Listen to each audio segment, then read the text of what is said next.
अगर मैं कहूँ कि बाजार में एक ऐसी चीज़ है जिसमें कोलेस्ट्रॉल बिल्कुल ज़ीरो है, जो ख़राब कोलेस्ट्रॉल को कम कर सकती है, फेफड़ों का कचरा साफ़ कर सकती है और डायबिटीज़ के पेशेंट्स के लिए भी सेफ़ है।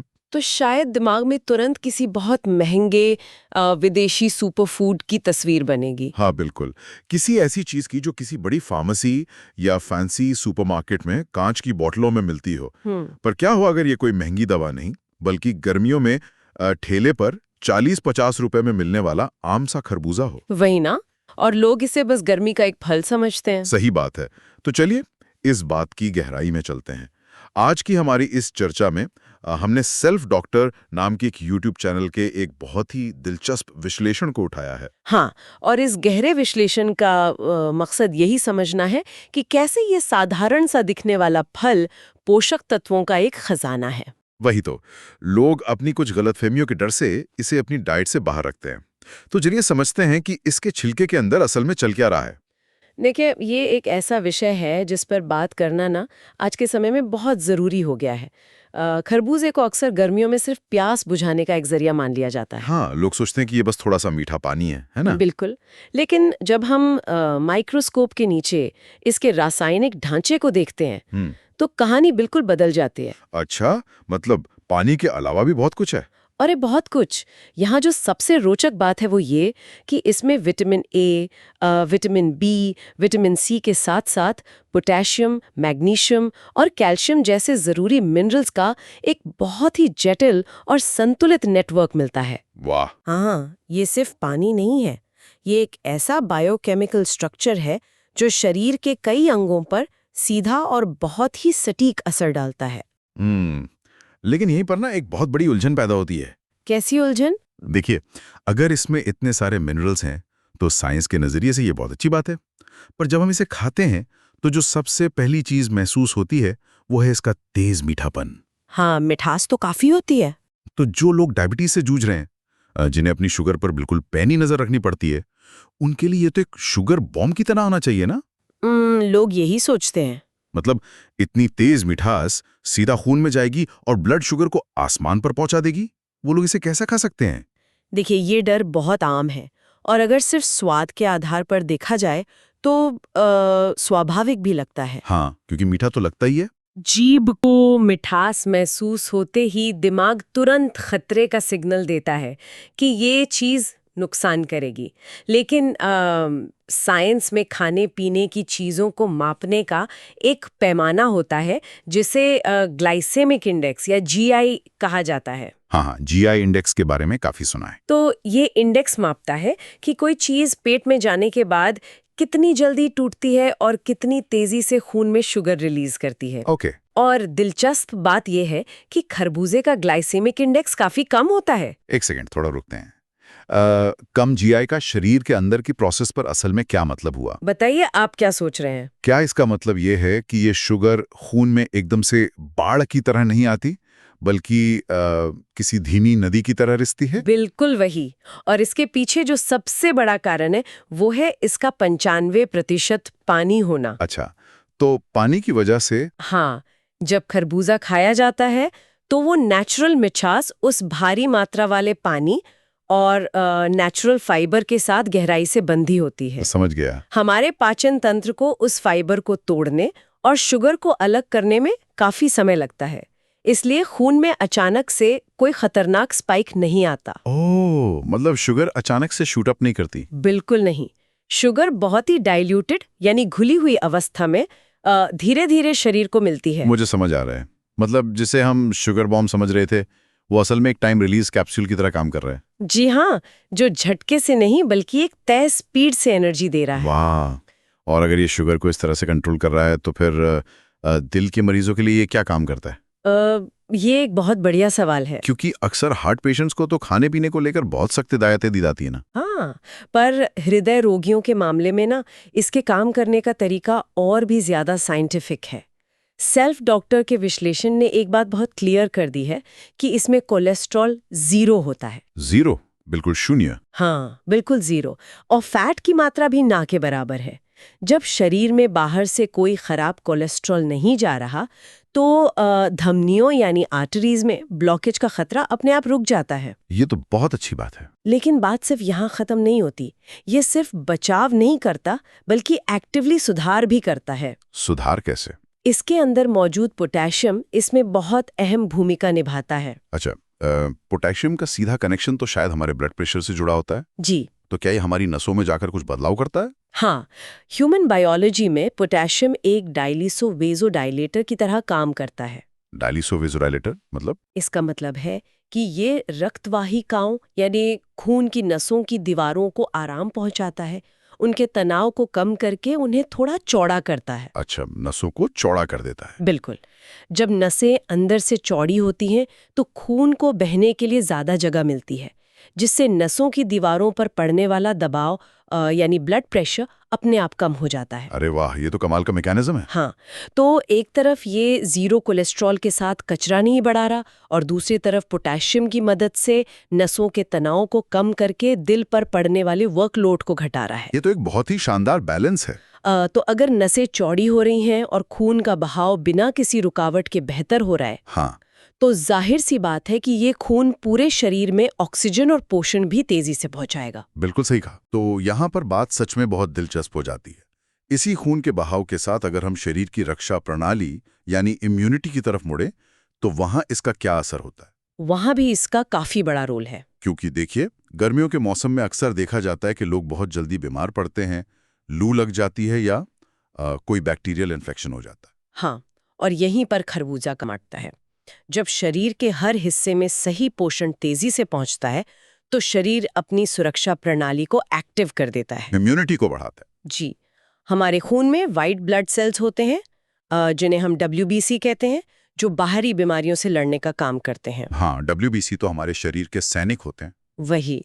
और खरबूजे में मौजूद विटामिन्स, खास तौर पर विटामिन C, इस प्रोसेस के लिए एक कैटलिस्ट का काम करता है। अच्छा, कैटलिस्ट मतलब थोड़ा डिटेल में बताइए। मतलब विटामिन C सीधा हमारे इम्यून सिस्टम को सिग्नल देता है कि वो ज्यादा व्हाइट ब्लड सेल्स बनाए। हाँ, लेकिन क्या 95% पानी वाला ये फल सिर्फ व्हाइट ब्लड सेल्स की गिनती बढ़ाता है या उनके काम करने के तरीके को भी बेहतर करता है? आपने बिल्कुल सही पॉइंट पकड़ा। क्योंकि देखिए, सिर्फ पानी पीने से तो बैक्टीरिया से नहीं लड़ा जा सकता ना। बिल्कुल नहीं।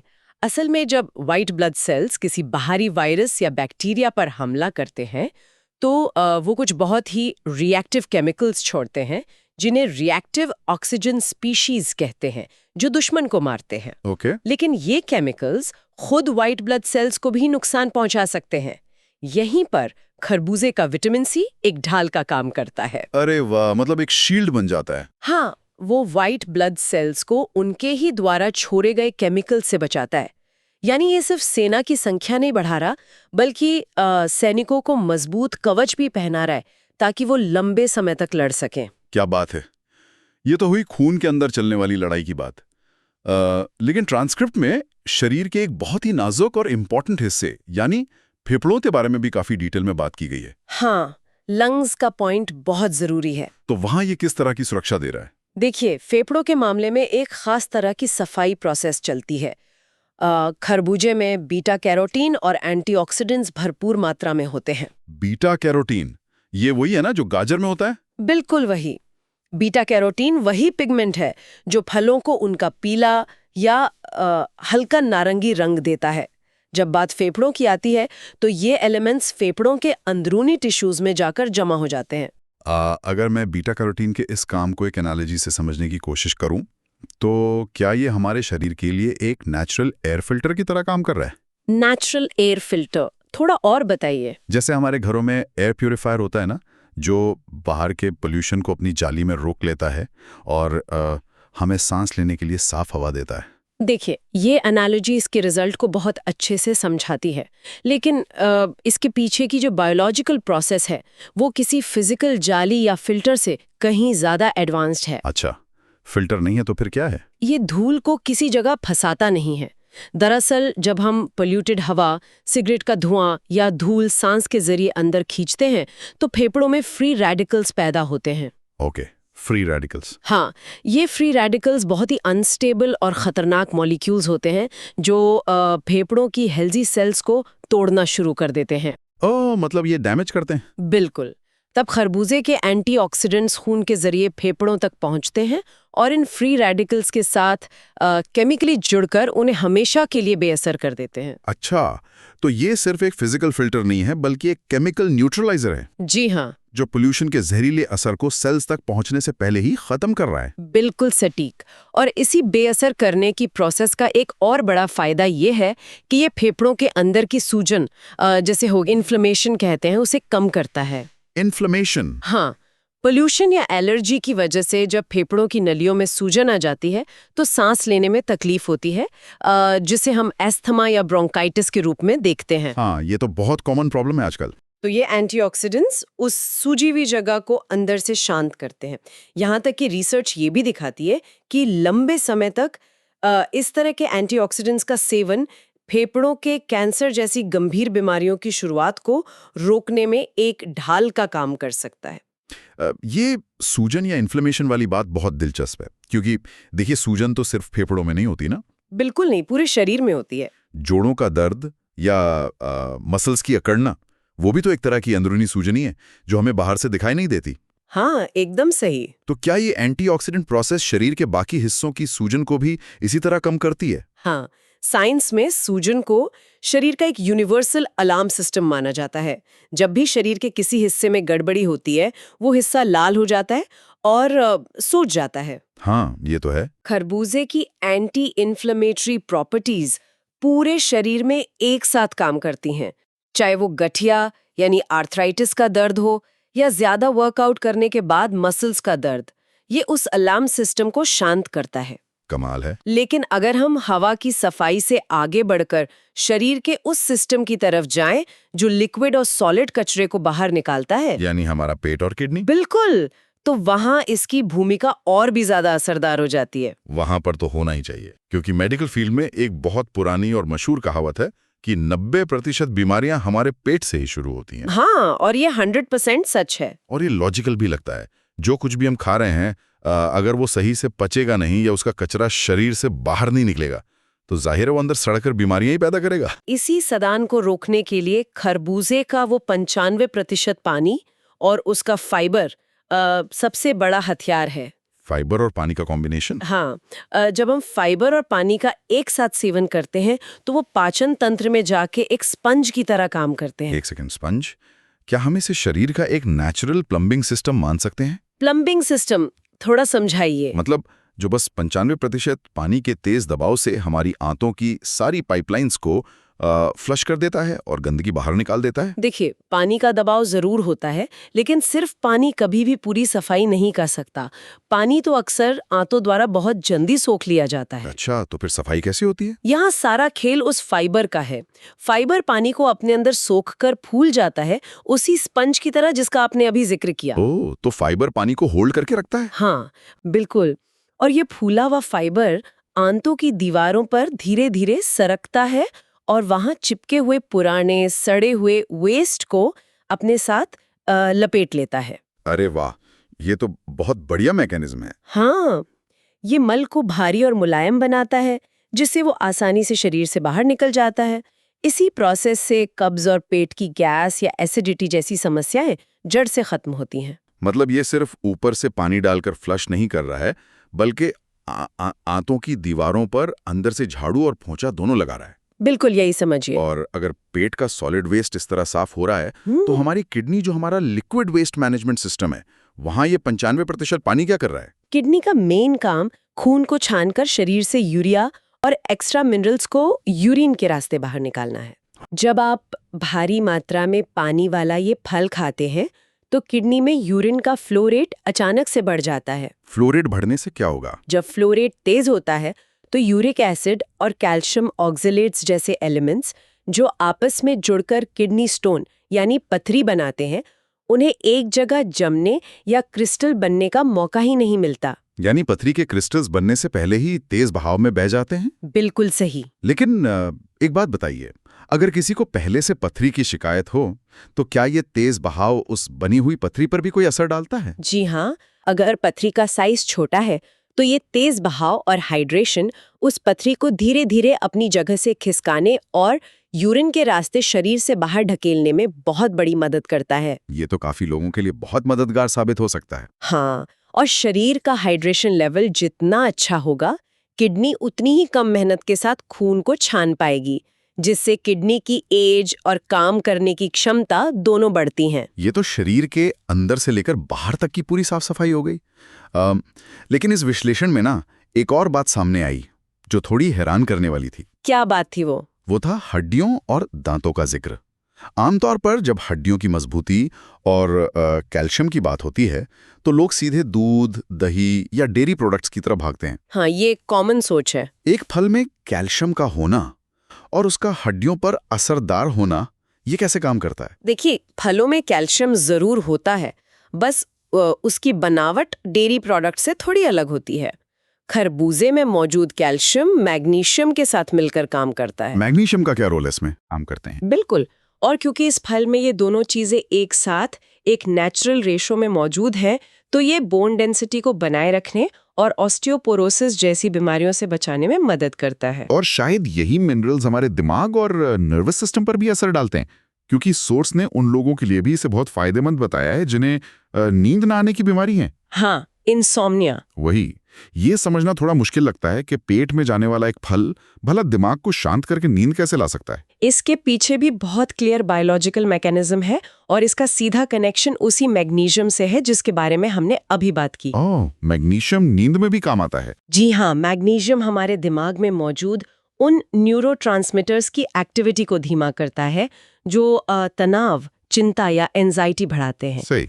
ये गाबा नामक एक केमिकल को बढ़ाता है जो दिमाग को आराम का सिग्नल देता है। अच्छा, तो दिमाग शांत हो जाता है। बिल्कुल, जब दिमाग की नसें रिलैक्स होती हैं तो शरीर अपने आप नेचुरल नींद की अवस्था में जाने लगता है और साथ ही इसका ज्यादा पानी शरीर को डिहाइड्रेशन से बचाता है, जो कि अक्सर सरदर्द और थकान का एक बहुत बड़ा कारण होता है ना? बिल्कुल, लोग इसको अनदेखा कर देते हैं। ये तो सच में ऐसा लग रहा है जैसे ये फल एक ही समय में एक साथ कई मोर्चों पर काम कर रहा है। दिमाग की नसों को शांत कर रहा है, हड्डियों को मजबूत कर रहा है, किडनी को फ्लश कर रहा है और फेफड़ों से पोल्यूशन का जहर हटा रहा है। हाँ, सच में एक मल्टीटास्कर है। और अगर हम विटामिन्स की बात करें तो विटामिन ए और सी का जिक्र आया था। क्या इनका असर हमारी स्किन और आंखों की रोशनी पर भी पड़ता है? बिल्कुल पड़ता है। विटामिन ए हमारे रेटिना के हेल्थ के लिए एक बेसिक जरूरत है। ये आंखों को रोशनी के प्रति सेंसिटिव बनाता है और एज के साथ आंखों की रोशनी कम होने की प्रोसेस को धीमा करता है। और स्किन के लिए? जहां तक स्किन की बात है, विटामिन सी शरीर में कोलेजन नाम का एक प्रोटीन बनाने के लिए सबसे जरूरी एलिमेंट है। कोलेजन वो स्ट्रक्चर है जो हमारी स्किन को झुर्रियों से बचाता है, उसे लचीला और जवान बनाए रखता है। वाह, यानी एंटी एजिंग का भी काम कर रहा है। हाँ, और साथ ही इसका भारी पानी लिवर को हाइड्रेट रखता है, जिससे लिवर शरीर के जहरीले तत्वों को आसानी से तोड़कर बाहर निकाल पाता है। तो अबेल हम इस पूरे साइंस और शरीर की प्रोसेसेस को एक साथ रखकर देखें तो ये बात साफ हो जाती है कि ये सिर्फ एक मौसमी फल नहीं है, बल्कि शरीर को चलाने वाले हर छोटे बड़े पुर्जे की ओवरऑलिंग करने का एक पूरा मैकेनिज्म है। एकदम सही बात है। अगर हम इसको बड़े पैमाने पर देखें तो ये सच में एक सुपर फूड है। लेकिन अब यहाँ एक बड़ा सवाल खड़ा होता है। हाँ, बताइए। देखिए, अगर इसके इतने सारे अचूक फायदे हैं तो क्या हमें कल से पानी और खाना छोड़कर दिन में 3 बार किलो भर सिर्फ खरबूजा खाना शुरू कर देना चाहिए? नहीं नहीं, ऐसा बिल्कुल नहीं करना चाहिए। यहीं पर इस पूरे विश्लेषण का एक बहुत ही इंपॉर्टेंट पहलू सामने आता है, एक ऐसी बात जिसे लोग अक्सर किसी चीज के फायदे सुनकर भूल जाते हैं। तो इस सब का आखिर क्या मतलब है? और वो बात है कि अति हर चीज की बुरी होती है। बिल्कुल। चाहे वो मॉडर्न मेडिसिन हो या हमारा पुराना आयुर्वेदा, दोनों का ये अटल उसूल है कि बैलेंस बिगड़ते ही दवा भी जहर बन जाती है। अगर आप इसे बहुत ज़्यादा मात्रा में खा लेते हैं तो इसके वही गुण जो फायदा पहुंचा रहे थे वो नुकसान करने लगेंगे। किस तरह का नुकसान? इसमें मौजूद भारी मात्रा में फाइबर और पानी अगर एक साथ बहुत ज़्यादा पेट में चले जाएं तो वो आपके पाचन तंत्र पर उल्टा और बहुत भारी असर डाल सकते हैं। मतलब वो स्पंज जो पेट की सफाई कर रहा था, अगर वो बहुत ज्यादा हो जाए तो वो आंतों के काम करने की स्पीड को बिगाड़ सकता है? हाँ, बिल्कुल, जिससे डायरिया, पेट में मरोड़ या गैस से पेट फूलने जैसी समस्याएं खड़ी हो सकती हैं। ओहो, तब तो लेने के देने पड़ जाएंगे। वही तो, शरीर को किसी भी नई चीज या भारी फाइबर को प्रोसेस करने के लिए समय चाहिए होता है। इसलिए संयम और सही मात्रा का ज्ञान बहुत जरूरी है। सही बात है। इसके जो भी चमत्कारी फायदे हैं, चाहे वो ब्लड प्रेशर को कंट्रोल करना हो, इम्यूनिटी बढ़ाना हो, हड्डियों को मजबूत करना हो या अंदरूनी सूजन कम करना हो, वो शरीर को तभी मिलेंगे जब इसे एक लिमिट में यानी संतुलित मात्रा में डाइट का हिस्सा बनाया जाए। मतलब एक दिन में पूरा फल खाने के बजाय उसे छोटे छोटे हिस्सों में बांटकर खाना हमेशा बेहतर होता है। बिल्कुल, बैलेंस ही सबसे जरूरी है। तो आज की इस पूरी चर्चा से सबसे बड़ा टेकअवे ये निकलता है कि गर्मियों की चिलचिलाती धूप में प्यास बुझाने के लिए जो खरबूजा हम बाजार से लाते हैं, जी, वो सिर्फ एक मीठा और ठंडा स्नैक नहीं है। नहीं, बिल्कुल नहीं। उसके छिलके के पीछे एक बहुत ही गहरा और सटीक साइंस काम कर रहा है, जो हमारे शरीर के लगभग हर अहम अंग की रक्षा करता है और उसे बेहतर बनाता है। और इस साइंस की सबसे खूबसूरत बात यह है कि ये किसी लैब में नहीं बना है, बल्कि बहुत ही आसानी से और नेचुरल रूप में हमारे आसपास मौजूद है। बस हमें इसके काम करने के तरीके को समझने की जरूरत है। बिल्कुल। और आज की इस गहरी चर्चा को खत्म करने से पहले मैं एक विचार छोड़ना चाहता हूं, जिस पर हम सबको थोड़ा ठहर कर सोचना चाहिए। जरूर। आजकल की इस तेज और भागदौड़ भरी दुनिया में हम अपनी इम्यूनिटी बढ़ाने के लिए, अपने बिगड़े हुए पाचन को ठीक करने के लिए और शरीर में विटामिन की कमी को पूरा करने के लिए अक्सर महंगी महंगी विदेशी दवाइयां, मल्टीविटामिन की गोलियां और आर्टिफिशियल सप्लीमेंट्स पर आंख बंद करके निर्भर रहने लगे हैं। हाँ, ये तो एक ट्रेंड सा बन गया है। क्या ये मुमकिन है कि हम इंसान लैब में बनी इन गोलियों के पीछे भागते भागते नेचर द्वारा दिए गए इस 95% पानी वाले साधारण से दिखने वाले फल की असली ताकत को पहचानने में बहुत बड़ी गलती कर रहे हैं? सच में सोचने वाली बात है। अगली बार जब गर्मियों की धूप से बचने के लिए किसी के हाथ में खरबूजे का एक मीठा और ठंडा टुकड़ा हो, तो एक पल के लिए ये जरूर सोचना बनता है कि ये सिर्फ प्यास नहीं बुझा रहा, बल्कि शरीर के इंजन को वो नेचुरल फ्यूल दे रहा है जो उसे सालों साल बिना रुके बिल्कुल सही तरीके से चलने की ताकत देता है।